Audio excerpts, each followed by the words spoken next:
السلام عليكم ورحمة الله وبركاته. إن الحمد لله نستعينه ونستغفره ونؤمن به ونتوكل عليه ونعوذ به من شرور أنفسنا ومن سيئات أعمالنا. من يهده الله فلا مضل له ومن يضلله فلا هادي له. أشهد أن لا إله إلا الله وحده لا شريك له وأشهد أن سيدنا ومولانا وحبيبنا محمدا عبده ورسوله. اللهم صل وسلم وبارك على سيدنا محمد وعلى آله وأصحابه والتابعين لهم بإحسان إلى يوم الدين. أما بعد، فقد قال الله تعالى في كتابه الكريم: قل بفضل الله وبرحمته فبذلك فليفرحوا هو خير مما يجمعون.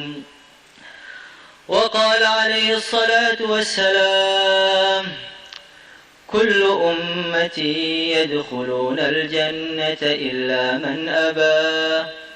قيل: ومن يأبى يا رسول الله صلى الله عليه وسلم؟ قال: من أطاعني دخل الجنة ومن عصاني فقد أبى. Para hadirin yang dimuliakan oleh Allah Subhanahu wa ta'ala,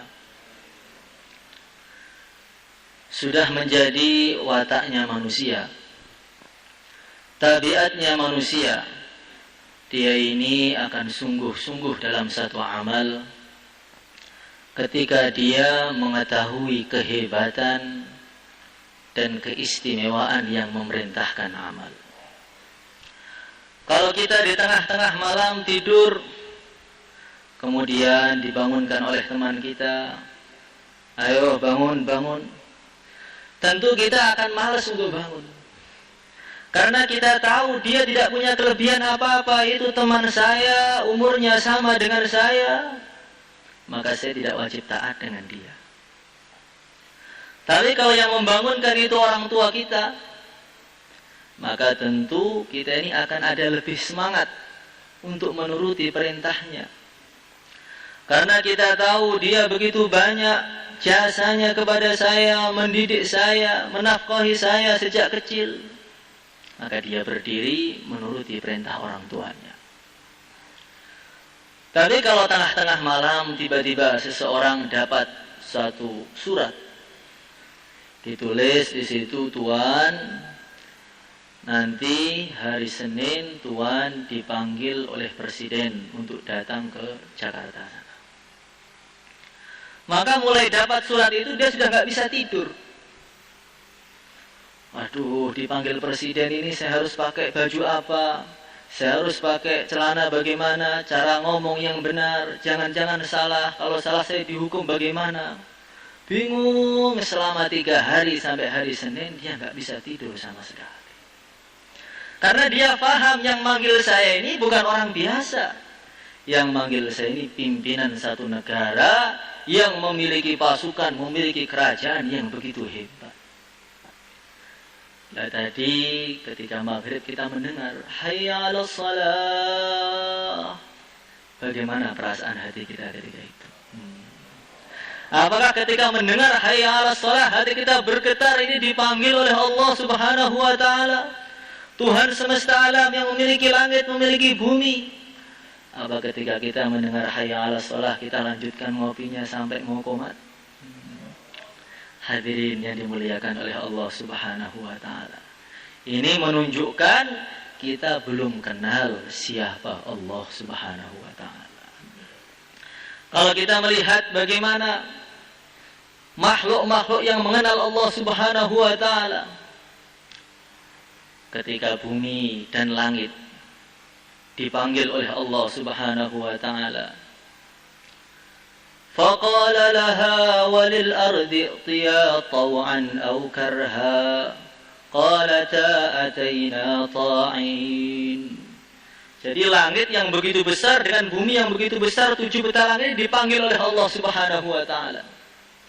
Maka langit dan bumi ini datang dengan begitu ketakutan.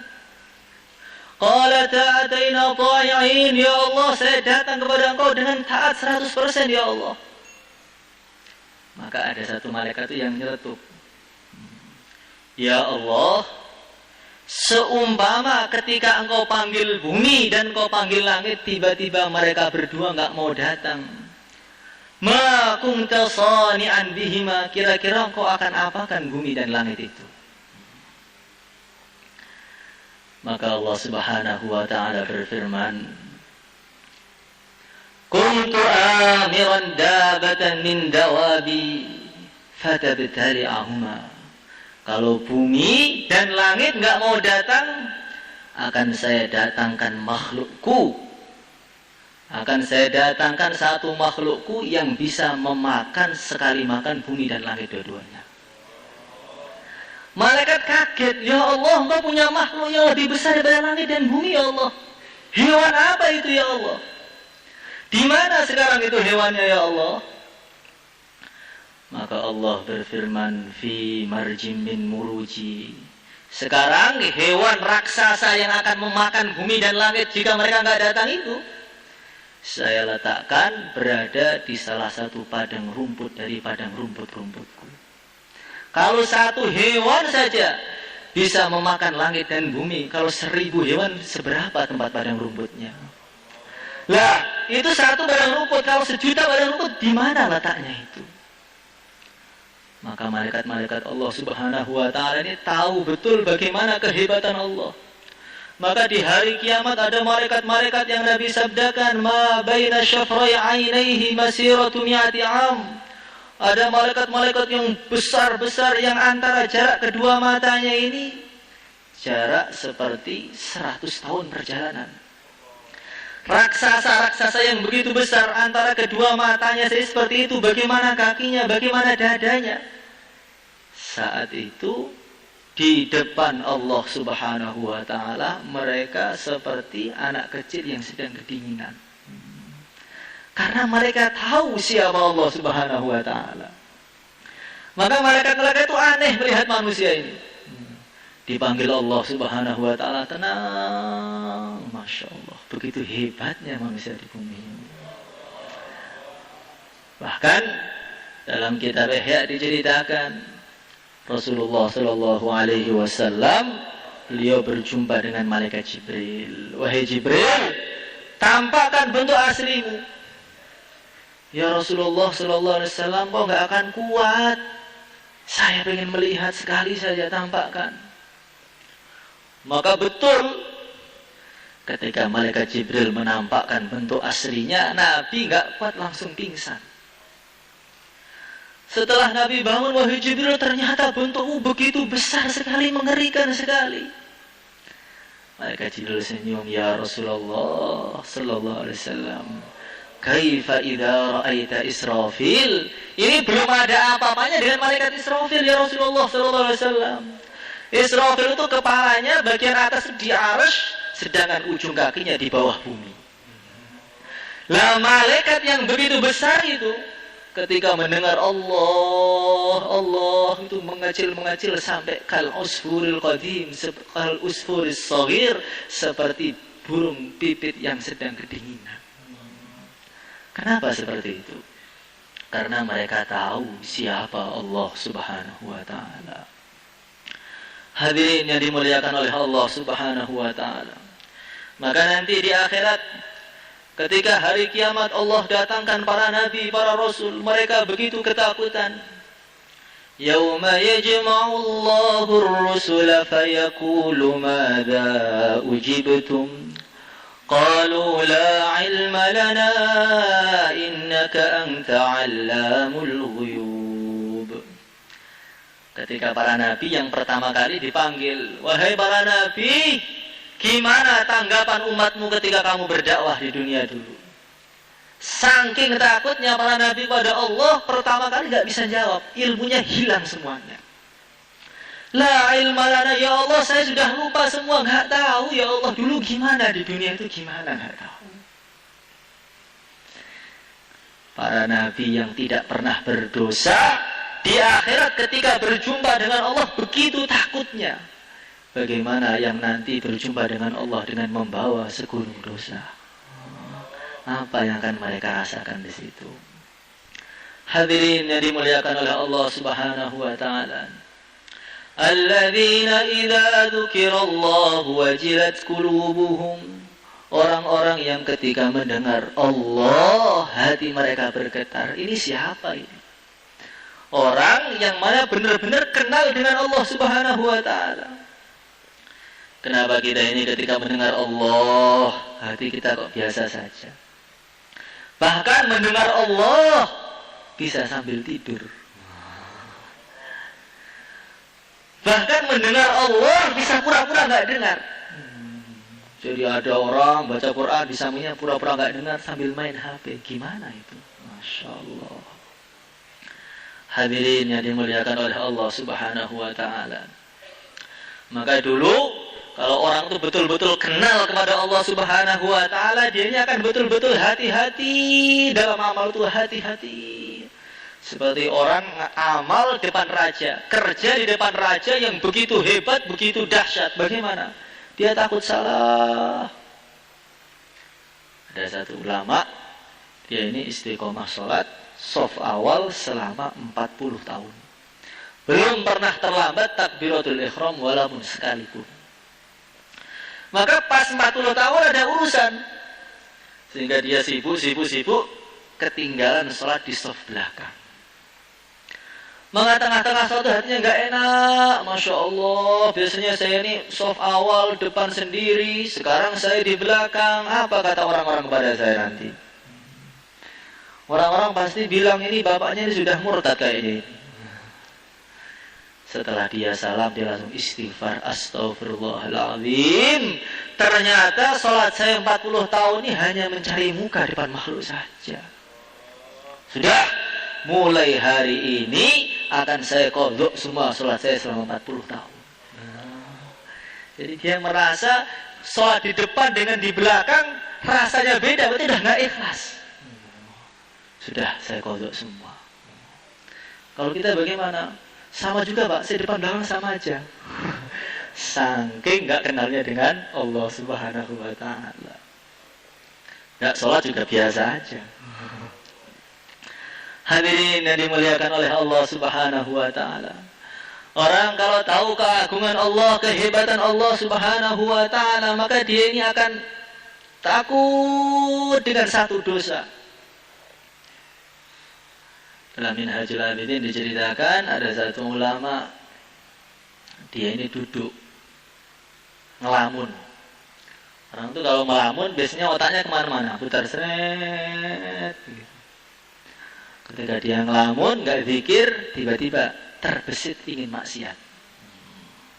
Saya kok ingin melakukan ini, melakukan itu. Maka dia mengatakan astaghfirullahaladzim. Racun itu buruk, pengen makan racun juga sudah buruk. Maksiat itu buruk, pengen maksiat sudah buruk. Minum baygon itu buruk. Saya kok pengen minum baygon, buruk apa enggak? Buruk, udah gila itu. Maka dia lepas bajunya, dia datang di tengah padang pasir yang begitu panas, berguling-guling. Dia mengatakan, "Dzuqi fa innan nar ashaddu kharra." Hei tubuhku, kamu kok berani ngajak saya maksiat tuh, emang kamu sudah kuat nanti dibakar di neraka ini. Dibakar di sini, guling-guling sudah kepanasan, bagaimana di neraka nanti? Apa tubuhmu sudah kuat banding-bandingkan dengan malaikat Malik, sudah kuat atau belum? Masya Allah, dia caci dirinya. Jifatun billail, battalatun bin nahar. Kamu itu kalau malam sukanya tidur saja, pagi juga gak mau ibadah, kayak bangkai aja kamu. Masya Allah, itu baru pengen maksiat, langsung dihukum. Ini ulama-ulama yang betul-betul tahu bagaimana kalau hubungan dengan Allah itu rusak. Maka dulu ada kiai di Jawa, dia beli kasur baru. Kalau orang punya kasur, yang biasanya nggak di kasur, tidur di kasur kan enak. Sehingga malam tidur di kasur empuk, enak sampai pagi nggak tahajud. Maka subuh kaget, astagfirullahaladzim, ini kasur sudah merusak hubungan saya dengan Allah. Dikeluarkan, dibakar langsung. Jadi kalau ada yang merusak hubungan dengan Allah, malam kok ketiduran nggak tahajud, alasnya dibakar. Bagaimana? Kok ganas pun, Pak? Sekali-kali ganas ya. Hadirin yang dimuliakan oleh Allah Subhanahu wa taala. Orang yang tahu kehebatan Allah, keagungan Allah Subhanahu wa taala, maka dia ini nggak akan pernah puas dengan dirinya, dengan amalnya. Kalau orang nggak kenal kehebatan Allah kan sudah puas. Saya ini sudah pernah 4 bulan 5 kali, jalan kakinya 3 kali. Saya ini adalah karkun yang pertama kali khurud di Magetan. Itu desa itu yang buka saya, semua kebaikannya ingat semuanya. Ini karena dia itu belum mengenal Allah Subhanahu wa taala.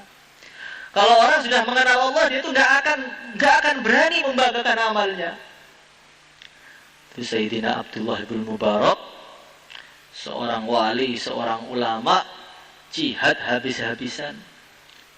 Hari-hari apa kerjaannya? Kerjaannya itu mencaci dirinya sendiri. Dia mengatakan, taqulina mithla qaulaz zahidin wa ta'malina 'amalal munafiqin wa fil jannati tatma'in. Hayhata hayhata inna lil jannati qauman akharin wa lahum a'malun ghairu ma ta'malin. Dia menasihati dirinya sendiri. Orang itu kalau dinasihati orang lain kan hatinya biasanya dongkol. Kamu juga enggak. Tapi kalau menasihati diri sendiri kan enggak akan marah. Dia mengatakan, taqulina mithla qaulaz zahidin. Hei Ibnu Mubarak, kamu itu kalau lagi bahaya tuh kayak wali-wali aja.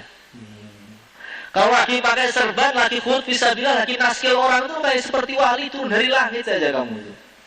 Ngomongnya neraka, surga, neraka, amal, pahala, maksiat dibuang semua.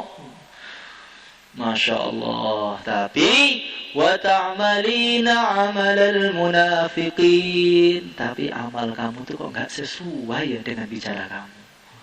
Amalmu kok mirip dengan orang munafik itu. Kalau sholat malas, tidak ingat Allah illa qalila. Itu mencaci dirinya sendiri, padahal ini sudah pimpinan para wali, pimpinan orang soleh. Tapi beliau mengatakan, kamu itu kalau ngomong hebat, kalau amal, Masya Allah, inna lillahi wa inna ilaihi raji'un. Wa fil jannati tatma'in. Tapi kamu itu pengennya kok pengen surga. Amalnya buruk, pengennya masuk surga Firdaus, dapat 2,5 miliar bidadari. Hayhata, hayhata, hayhata, jauh. Kamu amalnya ke timur, pengennya ke barat, nggak nyambung. Kamu tuh nggak nyambung. Innal jannati qauman akharin. Wahai Ibnu Mubarak, ketahuilah surga itu sudah ada penghuninya, calon-calon penghuni sudah ada. Dan amal mereka tidak sama dengan amal kamu. Mereka zikir, kamu menggunjing orang. Mereka sholat, kamu malah baring-baring. Kan beda. Kok pengen masuk surga yang sama itu bagaimana? Ini kalau orang sudah tahu kehebatan Allah, tahu kekuasaan Allah, dia gak akan pernah puas dengan dirinya, khawatir kurang terus. Hadirin yang dimuliakan oleh Allah Subhanahu wa ta'ala. Kalau orang merenungi keagungan Allah, merenungi kehebatan Allah, dia akan ingat akhirat. Alladzina yadhkuruna Allah qiyaman wa qu'udan wa 'ala junubihim. Orang-orang yang ketika berdiri, duduk, baring, mereka selalu ingat kepada Allah. Wa yatafakkaruna fi khalqis samawati wal ard. Mereka itu ketika melihat pemandangan, bukan melihat indahnya pemandangan itu, tapi mengingatkan mereka pada Allah. Kita sering jalan-jalan di tempat yang indah. Supaya apa? Supaya matanya seger. Cari tempat-tempat yang indah supaya apa? Capek Pak, butuh hiburan sekarang. Tapi kalau mereka ini tidak melihat langit, melihat bumi, mereka langsung merenung. Ini langit yang begitu besar, ada bintang-bintang, ada bulan, di bumi begitu banyak macam-macamnya, isinya, orangnya, sifatnya, warnanya. Ada yang putih, ada yang hitam, ada yang geli, ada yang nyeneng nih, macam-macam. Gak mungkin Rabbana ma khalaqta hadza batila, gak mungkin Allah nyiptakan semua kita yang ada di sini gak ada tujuan, gak mungkin. Allah bikin ini kasar, ini lembut, ini ada langit, ada hewan, ada yang nyakot, ada yang gigit. Ini gak mungkin Allah menciptakan main-main, itu gak mungkin. Ini pasti Allah menciptakan alam semesta ini ada tujuannya, menguji manusia. Yang lulus masuk surga, yang gagal akan dibuang ke neraka. Rabbana faqina adzabannar. Kalau begitu ya Allah, selamatkan saya ya Allah, jangan masukkan saya ke neraka. Jadi begini, kalau orang itu orang baik, dia lihat apapun itu ingat Allah Subhanahu wa taala. Tapi kalau orang buruk, ketika sholat pun ingat selain Allah Subhanahu wa taala. Jadi kita ini perlu merenung, saya ini baik apa buruk. Di depan Allah, tengah-tengah sholat, sama sekali nggak ingat Allah. Bahkan orang ditanya tadi maghrib, bacaannya sholatnya apa? Apa tadi ya? Lupa, saking tawajuhnya itu. Masya Allah, saking tawajuhnya kepada selain Allah Subhanahu wa ta'ala. Hadirin yang dimuliakan oleh Allah Subhanahu wa ta'ala. Dan nanti kalau orang itu sudah ingat akhirat, dia tidak akan pernah menunda-nunda amal. Dulu itu ada seorang pasangan suami istri. Dia ini ibadah nggak pernah capek selama 40 tahun. Maka ulama-ulama ini datang sowan kepada dia. Kami ini ilmunya banyak, tapi kenapa kami kok kalah ibadah dengan kamu tuh? Jopo kamu tuh apa? Jimatnya itu apa? Obatnya itu apa? Maka pasangan suami istri tadi mengatakan, Tuan, saya ini dengan istri saya adalah pengantin baru 40 tahun yang lalu. Tapi sampai sekarang kami ini apa? Gak tahu saya. Jadi dulu ketika pengantin baru saya ini ngomong sama istri saya, istriku, ini hari ini adalah malam pertama kita. Malam yang paling indah di dunia katanya itu. Katanya loh, katanya. Belum tahu soalnya, jadi katanya. Makanya, tapi saya khawatir kalau malam ini bukan malam pertama, tapi malam ini justru malam terakhir kita di dunia. Kalau kita malam ini hanya main-main sampai pagi, nanti pagi kalau meninggal gimana? Katanya begitu. Bagaimana istriku? Kalau malam ini kita nggak aja, sholat sampai subuh saja. Saya imamnya, kamu makmumnya. Katanya kamu siap jadi makmum, ya sekarang makmum sholat sampai subuh. Gimana? Siap apa enggak? Istrinya solehah, siap sampai subuh kita sholat. Langsung sholat sampai subuh.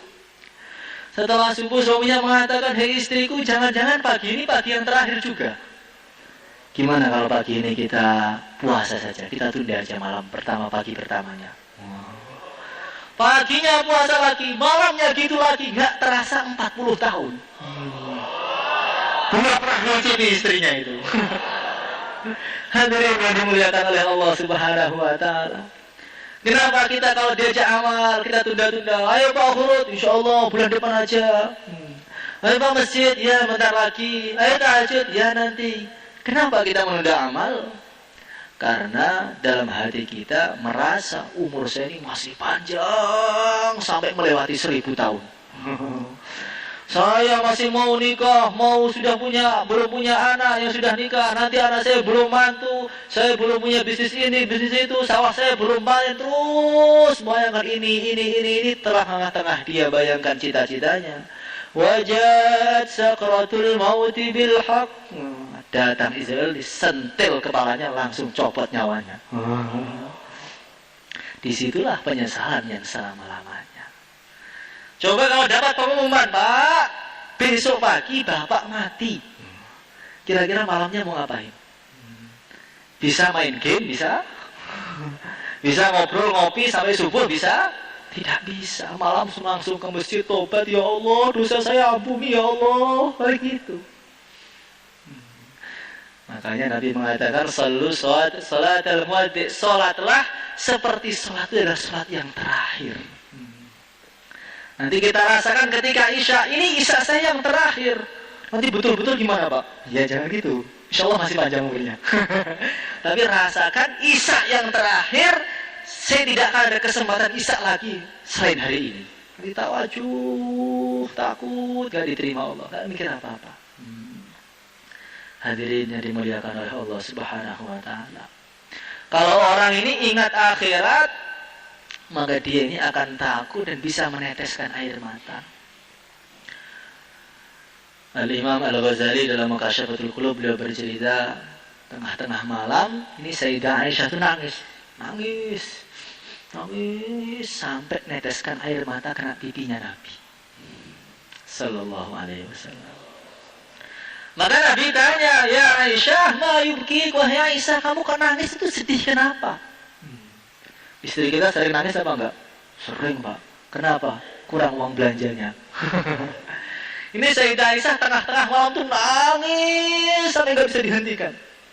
Wahai Aisyah, ma yubki, kenapa kamu nangis itu kenapa? Sayyidah Aisyah mengatakan, ya Rasulullah Sallallahu Alaihi Wasallam, saya kepikiran ya Rasulullah.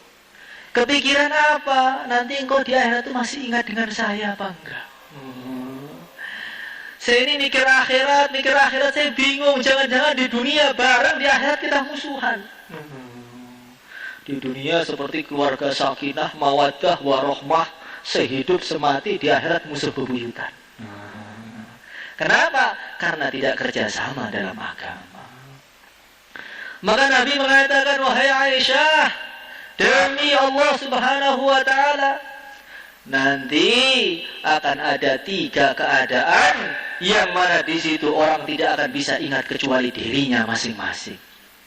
Apa itu ya Rasulullah Sallallahu Alaihi Wasallam?